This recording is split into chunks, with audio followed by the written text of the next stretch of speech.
Good morning everybody. आज हम एक बहुत ही महत्वपूर्ण टॉपिक के साथ उपस्थित हुए हैं। ये ऐसा टॉपिक है जो इंटर के सिलेबस में होने के साथ साथ पीसीएस के सीसैट पेपर में भी यहाँ से काफ़ी क्वेश्चन पूछे जाते हैं।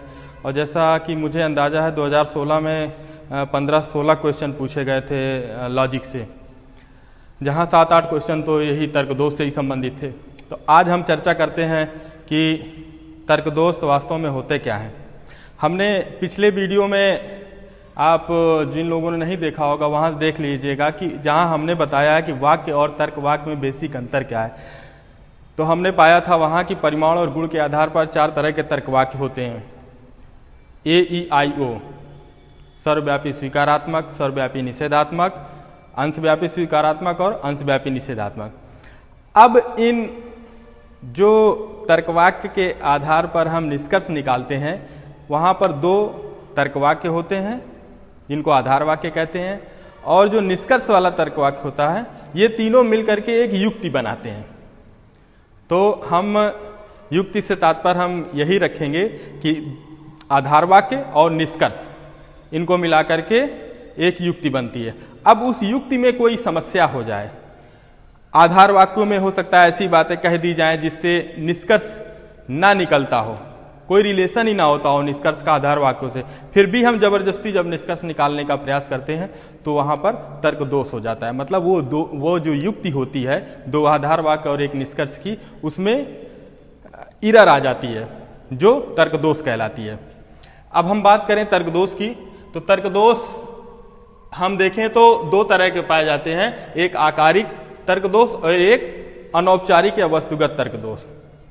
जहां पर बोर्ड के जो बच्चे हैं उनको तो सब पढ़ना है, लेकिन आज चूंकि हम सिर्फ पीसीएस के सीसैट पेपर की बात कर रहे हैं, इसलिए हम फोकस करेंगे अनौपचारिक तर्क दोष की। क्योंकि आकारिक जो तर्क दोष होता है वो 6 रूल के अंतर्गत आता है, जहां हम डायग्राम बना करके ये देखने का प्रयास करते हैं कि इसमें कौन सी एरर है। लेकिन ये चूंकि सीसैट में अभी पेपर में हमारे सिलेबस में है नहीं, तो इसको हम बाद में पढ़ेंगे। इसके बाद जो हमारे सिलेबस में है सीसैट के, उसको हम ध्यान से देखें तो वो आता है अनौपचारिक या वस्तुगत तर्क दोष। अब अनौपचारिक या वस्तुगत तर्क दोष किसे कहते हैं? हमने आपसे अभी बताया कि युक्ति में 2 आधार वाक्य और एक निष्कर्ष होता है। तो यहां हम देखें, युक्ति की संरचना में प्रयुक्त भाषा की अनेकार्थकता के कारण उत्पन्न हो जाता है जो दोष, उसको अनौपचारिक तर्क दोष कहते हैं। क्या कहा जा रहा है? युक्ति की संरचना में, मतलब 2 आधार वाक्य और एक निष्कर्ष की संरचना में प्रयुक्त भाषा की अनेकार्थकता के कारण, मतलब एक ही शब्द को एक आधार वाक्य में कुछ और अर्थ हो और दूसरे आधार वाक्य में उसका कुछ और अर्थ हो, और निष्कर्ष में हम कुछ और अर्थ निकालें, तो वहां पर भाषा की अनेकार्थकता हो जाती है। इस वजह से वहां पर अनेकार्थकता संबंधी जो दोष उत्पन्न होता है उसी को कहते हैं अनौपचारिक या वस्तुगत तर्क दोष। अब हम देखें, अनौपचारिक या वस्तुगत तर्क दोष भी 2 तरह का होता है। एक होता है प्रासंगिकता संबंधी तर्क दोष और दूसरा होता है अनेकार्थकता संबंधी तर्क दोष। अब हम अगर प्रासंगिकता संबंधी तर्क दोष की बात करें तो यहां पर देखेंगे कि आधार वाक्य अपने निष्कर्ष के लिए तार्किक रूप से अप्रासंगिक तथा निष्कर्ष की सत्यता प्रतिस्थापित करने में असमर्थ होता है। प्रासंगिकता संबंधी तर्क दोष मतलब आधार वाक्य, हमने बताया एक युक्ति में 2 आधार वाक्य और एक निष्कर्ष होता है। तो यहां कहा जा रहा है आधार वाक्य अपने निष्कर्ष के लिए, ये जो 2 आधार वाक्य होते हैं उनसे जो निष्कर्ष निकलता है, निष्कर्ष के लिए तार्किक रूप से अप्रासंगिक, मतलब कि कोई संबंध ही नहीं। तर्कता आधार वाक्य का निष्कर्ष के कोई संबंध ही नहीं होता, जबरदस्ती हम संबंध स्थापित करने का प्रयास करते हैं, तो वहां पर प्रासंगिकता संबंधी तर्क दोष होता है। ये 12 तरह के होते हैं, जो जहां पर सीसैट में यहां से भी क्वेश्चन नहीं आते। हम देखें, जो सीसैट में जो क्वेश्चन पूछे जाते हैं वो अनेकार्थकता या संबंधी तर्क दोष से पूछे जाते हैं, जिसको संदिग्धार्थ दोष भी कहते हैं। मतलब आधार वाक्यों में भी ऐसी हम बात करें जो संदिग्ध हो, स्पष्ट ना हो, तो उससे स्वाभाविक सी बात है कि निष्कर्ष तो संदिग्ध होगा ही होगा। तो अनेकार्थकता संबंधी तर्क दोष की बात करें तो यहां कहा जा रहा है किसी युक्ति की संरचना में, फिर देखिए हम युक्ति का प्रयोग कर रहे हैं, युक्ति की संरचना मतलब 2 आधार वाक्य और एक निष्कर्ष। युक्ति की संरचना में संदिग्ध शब्द युक्ति की संरचना में आधार वाक्य में हो सकता है, जैसे दो पद होते हैं प्रत्येक तर्क वाक्य में, और उद्देश्य और विधेय। तो कहा जा रहा है कि संदिग्ध शब्द हो सकता है, उद्देश्य शब्द जो संदिग्ध हो सकता है विधेय पद संदिग्ध हो, या पूरा का पूरा वाक्यांश संदिग्ध हो। तो ऐसे में युक्ति में अनेक अर्थ, जो निष्कर्ष होता है उसके अनेक अर्थ हो जाते हैं, अनेक अर्थ निकलने लगते हैं, तो हम कंफ्यूज हो जाते हैं कि कौन सा सही है। तो ये जो संदिग्धता है निष्कर्ष में भी बरकरार रहती है, इसलिए हम उसको संदिग्धार दोष भी कहते हैं। अब हम देखते हैं कि ये जो संदिग्धार दोष है, जो सीसेट में अक्सर पूछे जाते हैं क्वेश्चन, या और भी कॉम्पिटेटिव एग्जाम में जो क्वेश्चन पूछे जाते हैं, तो देखते हैं ये जो संदिग्धार दोष है ये भी 5 प्रकार का होता है, यहीं से हमारे क्वेश्चन आते हैं।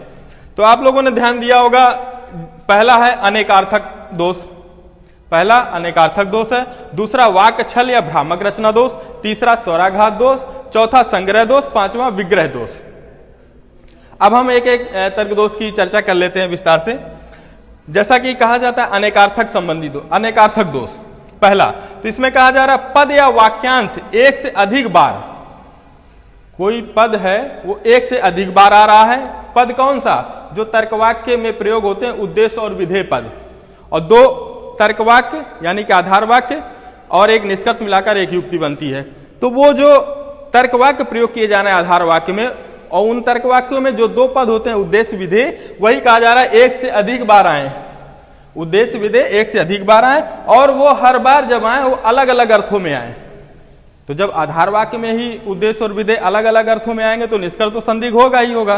तो उसी को कहा जाता है अनेकार्थक दोष। इसको एग्जाम्पल समझ लेते हैं। हमने यहाँ बताया भी है कि 2 आधार वाक्य, ये देखिए निष्कर्ष, ये निष्कर्ष हो गया, लास्ट में हमने ये निकाला है, और इन्हीं तीनों को मिलाकर एक युक्ति बनती है, इसी को कहते हैं युक्ति।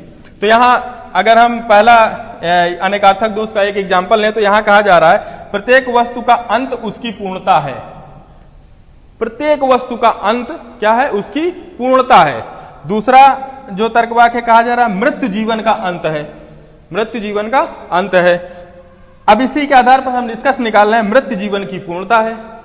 तो यहां पर ये जो अंत शब्द है, अंत ये जो पद है, इसके जो पहला आधार वाक्य यहां पर अलग अर्थ है इसका। देखिए प्रत्येक वस्तु का अंत उसकी पूर्णता है, तो यहां अंत का मतलब लक्ष्य, गोल।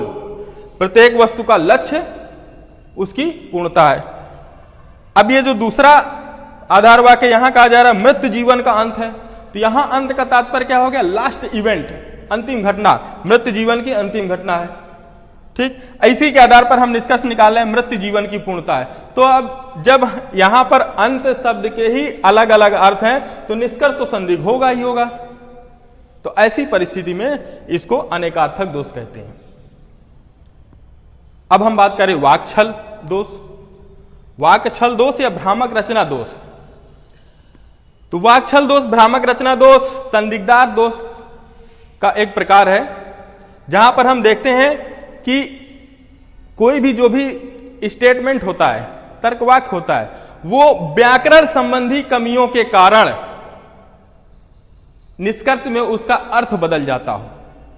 ऐसा तर्कवाक्य जो ग्रामेटिकल एरर की वजह से निष्कर्ष में भिन्न अर्थ आ जाता हो, निष्कर्ष कुछ अलग ही कहता हो, तो वहां पर हम वाक्छल या भ्रामक रचना दोष कहते हैं। जैसे कहा जाए, एग्जाम्पल देखते हैं, भागो मत लड़ो। एक स्टेटमेंट सिंपल सा कह दिया गया, भागो मत लड़ो। इतना कह देने से हमको यही नहीं पता चल रहा है कि भागने की बात कही जा रही कि लड़ने की बात कही जा रही। तो यहां पर ग्रामेटिकल एरर है, व्याकरण संबंधी दोष है। अब हम अगर उस कमी को दूर करने का प्रयास करें, अगर हम यहां तो 2 तरीके से दूर कर सकते हैं। पहला कि हम भागो के बाद कामा लगा दें, तो क्या हो जाएगा? भागो मत लड़ो, मतलब यहां भागने की बात कही जा रही, कहा जा रहा है कि लड़ना नहीं है, भागना है। अगर हम यहां पर भागो मत के बाद कामा लगा दें, तो क्या हो जाएगा? भागो मत लड़ो। तो यहां पर जहां ग्रामेटिकल एरर हो, व्याकरण संबंधी कमी की वजह से अर्थ संदिग्ध रहता हो, तो उसको वाक्छल या भ्रामक रचना दोष कहते हैं। अब अगर हम बात करें संदिग्धार दोष के तीसरे प्रकार की, तो यह है स्वराघात दोष। स्वराघात, तो जैसा नाम से ही पता चल रहा है, स्वराघात ऐसा वाक्य जिसके किसी शब्द पर, ऐसा स्टेटमेंट जिसके किसी एक शब्द पर या उद्देश्य पर या विधेय पर, किसी शब्द पर हम अनुचित ढंग से बल दें, जोर दे करके कहें, तो उसका अर्थ ही बदल जाए। कोई एक स्टेटमेंट है, उसके किसी एक भाग पर, एक पद पर हम अनुचित ढंग से जोर दें तो उसका अर्थ बदल जाए निष्कर्ष में, तो वहां पर स्वराघात दोष हो जाता है। एग्जाम्पल समझते हैं। कहा जा रहा है, क्या आपने शराब पीना छोड़ दिया? यह है स्टेटमेंट, ये साधारण सा स्टेटमेंट है, क्या आपने शराब पीना छोड़ दिया।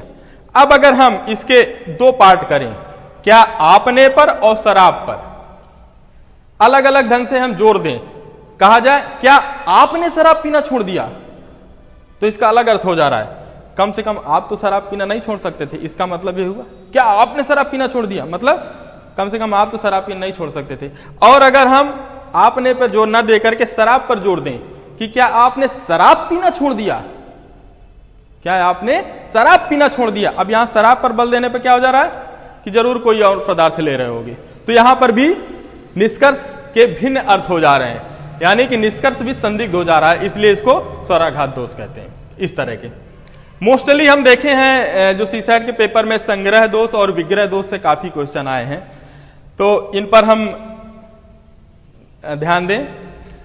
ये संदिग्धार दोष का ये चौथा प्रकार है, संग्रह दोष। अब हम यहां देखें संग्रह दोष में क्या होता है। जब हम किसी तर्कवाक्य में बेस्ट से समष्टि निष्कर्ष निकालें, बेस्ट से समष्टि निष्कर्ष निकालें, मतलब इंडिविजुअल से पर्टिकुलर निष्कर्ष निकालें, तो वहां पर संग्रह दोष हो जाता है। मतलब जो बात पर्टिकुलर एक व्यक्ति के लिए सही है, वही बात हम पूरे समूह के लिए लागू कर दें, तो वहां पर संग्रह दोष हो जाता है। कैसे? जैसे कहा जा रहा है 2 और 3 दो संख्याएं हैं, इंडिविजुअली रूप से सही है, 2 और 3 क्या है, दो संख्याएं हैं। 2 और 3 5 होते हैं, जोड़ेंगे तो 5 हो जाएगा। अब कहा जाए इसी आधार पर 5 भी दो संख्याएं हैं, क्योंकि 2 और 3 भी दो संख्याएं थी, उनका जोड़ 5 था, तो इसलिए 5 भी दो संख्याएं। तो जो बात इंडिविजुअल 2 3 के बारे में सही थी, वही बात जोड़ करके 5 के बारे में सही कर देना, ये क्या हो गया, संग्रह दोष हो गया। एक दूसरा एग्जाम्पल देखते हैं। कहा जा रहा है चूंकि मशीन का प्रत्येक पुर्जा हल्का है, अगर हम ये कहें चूंकि मशीन का प्रत्येक पुर्जा हल्का है, इसलिए मशीन संपूर्ण रूप से हल्की है, ये कहें कि मशीन का प्रत्येक पुर्जा हल्का है, इसलिए मशीन संपूर्ण रूप से हल्की है, तो यहां पर जो बात उसके पुर्जों के बारे में सही है, वही बात हम पूरी मशीन के बारे में कह दें, तो वहां पर संग्रह दोष होता है। मान लीजिए एक ट्रक है, तो ट्रक का अलग अलग पार्ट हल्के ही होते हैं, अलग पार्ट कर दिए जाए, सारे पहिए अलग कर दिए जाए, बॉडी अलग कर दी जाए तो हल्का ही होगा। लेकिन अब हम कहें कि नहीं, चूंकि ट्रक के सारे पार्ट हल्के हैं, इसलिए पूरा का पूरा ट्रक हल्का है, तो यहां पर संग्रह दोष हो गया। अब हम बात करेंगे संदिग्धार दोष के 5वें विग्रह दोष के बारे में। तो विग्रह दोष के बारे में हम ध्यान से देखें। संग्रह दोष तो आप लोगों को समझ में आ गया होगा कि अगर हम इंडिविजुअल से पर्टिकुलर अगर निष्कर्ष निकालते हैं, तो वहां पर संग्रह दोष हो जाता है। अगर विग्रह दोष की बात करें, तो विग्रह दोष में हम देखें, यहां पर जस्ट इसका अपोजिट होता है, संग्रह दोष का उल्टा ही होता है विग्रह दोष। यहां कहा जा रहा है समष्टि से व्यष्टि निष्कर्ष निकालने पर, अर्थात जो बात संपूर्ण के विषय में, संपूर्ण रूप से किसी विषय में जो बात सत्य है, वही बात हम पर्टिकुलर इंडिविजुअल एक व्यक्ति के बारे में अगर हम कहें, तो वहां पर विग्रह दोष हो जाता है। अर्थात जो बात पर्टिकुलर रूप से लागू हो, उसको हम इंडिविजुअल पे भी लागू कर दें, संपूर्णता में जो चीज लागू हो उसको हम व्यक्तिगत रूप में लागू कर दें, तो वहां पर विग्रह दोष हो जाता है। इसको भी एग्जाम्पल समझ लें। अगर कहा जाए कि प्रेमचंद की सारी रचनाएं एक दिन में नहीं पढ़ी जा सकती, तो बात सत्य है, प्रेमचंद की बहुत सारी रचनाएं हैं जिनको एक दिन में तो पढ़ना इम्पॉसिबल है, नहीं पढ़ी जा सकती। अब कहा जाए गोदान मुंशी प्रेमचंद की एक रचना है, इसलिए गोदान एक दिन में नहीं पढ़ी जा सकती, तो यहां पर क्या हो गया, विग्रह दोष हो गया। क्योंकि जो बात संपूर्ण उनकी रचनाओं के बारे में सत्य है, उसको हम पर्टिकुलर एक रचना के बारे में सही साबित कर रहे हैं, इसलिए यहाँ पर विग्रह दोष हो गया। तो उम्मीद है कि आप सभी लोगों को जो भी सीसेट के एग्जाम देंगे इस बार पीसीएस में, तो वो लोग इस चीज को देखिएगा जरूर। यहाँ से 7-8 क्वेश्चन तो हर बार रखता है ये सारे दोषों से संबंधित। तो आप लोग इनको भली बात समझ भी गए होंगे, और हम आपको पहले ही बता चुके हैं कि तर्क दोष में हमें सिर्फ संदिग्धार दोष पढ़ने हैं। तो यही 5 संदिग्धार दोष हैं। अब इन्हीं को अच्छी तरीके से आप लोग पढ़ लीजिएगा, और जितने भी सीसेट में क्वेश्चन पूछे गए हैं उनको हल करके देखिएगा, तो आपको इन्हीं सब में उनका हल मिल जाएगा। तो उम्मीद है आप सभी लोगों को समझ में आ गया होगा। और ये आज की क्लास स्पेशली सीसेट के बच्चों को ध्यान में रख करके बनाई गई थी। बहुत सारे हमारे मित्रों की कमेंट थी कि आप इस पर एक क्लास बनाइए, तो हम उसी उद्देश्य से इस क्लास को हम बताए हैं। बाकी जो इंटर के बच्चे हैं और भी जो आकारिक भी तर्क दोष हैं या प्रासंगिकता संबंधी भी तर्क दोष हैं, उन सब बच्चों को हम अलग से क्लास में पढ़ाने का काम करेंगे। तो हम आज अपनी क्लास यहीं समाप्त करते हैं। आप लोग इसको अच्छे से पढ़ लीजिएगा, 1-2 बार नोट्स बना लीजिएगा पढ़ करके, और कोशिश करिएगा कि जो भी सीसेट में क्वेश्चन पूछे गए हैं तर्क दोष संबंधित, उनको हल करने का जरूर प्रयास करिएगा। फिर भी कोई समस्या आती है तो आप हमको कमेंट में उसको भेजिएगा, हम उसको हल करने का प्रयास करेंगे। धन्यवाद।